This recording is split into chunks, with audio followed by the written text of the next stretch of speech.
Follow up with our last video in regards to the 7 magnificent punches in boxing.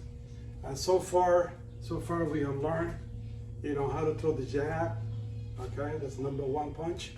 We also practice and rehearse. I hope you follow the homework and you do your homework. So the number 2 would be the right hand. The number 3 punch would be the hook that we talked about before, the hook. Okay, importance of the hook is to see the punch is supposed to be parallel to the ground. It's not like this, it's not like that, the punch, the hook. Although they had 2 different types of hooks, that we're going to talk about.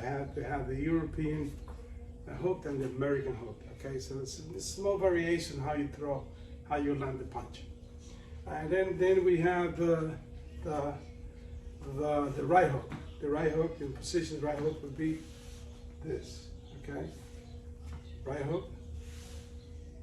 As you can see, as I'm throwing the punch, see, I'm not giving too much opening in my face. For now, it might be opening a little bit here, but it has to be quick with the hands, the other hands up, just in case it counter punch is coming. Counter punch, always you have to be prepared.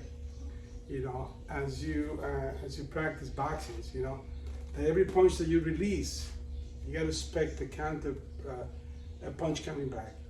Unless you're hitting a wall, unless a person is, with their hands, expect to somebody that if you punch the person needs to attack somehow for 1 punch back to you. And after that, the next punch is gonna be, like I said, every punch has its own technique. Going back to what I was telling you before, the motion of your body, the motion of your hips is very important. The hips and the motion of your body is the one that generate power. If you throw a hook, standing hook, it's a big difference if you move. If you have your twisting, if you're twisting this, the foot. Okay, so this would be a power hook versus a hook that has no power, nothing but you. Okay, same thing with your right hand, your right hook. You go here. Difference between this and this. Just the fact that you turn the body a little bit, you're generating more power at the impact. So it's very important to know the mechanics of the punch. I keep telling my students that, that in every practice that you do, every shadow boxing that you do, any rehearse, any homework that you do, make sure you follow the mechanics of the punch. Okay, so you don't look awkward. You feel more comfortable as you're throwing the punches and as you're defending the punches as well. Then you have the hook, then you have the left hook, okay, the left hook, left hook, left hook. You also have the right hook. As you can see, every time you throw a punch, it's very important that you keep your defense tight.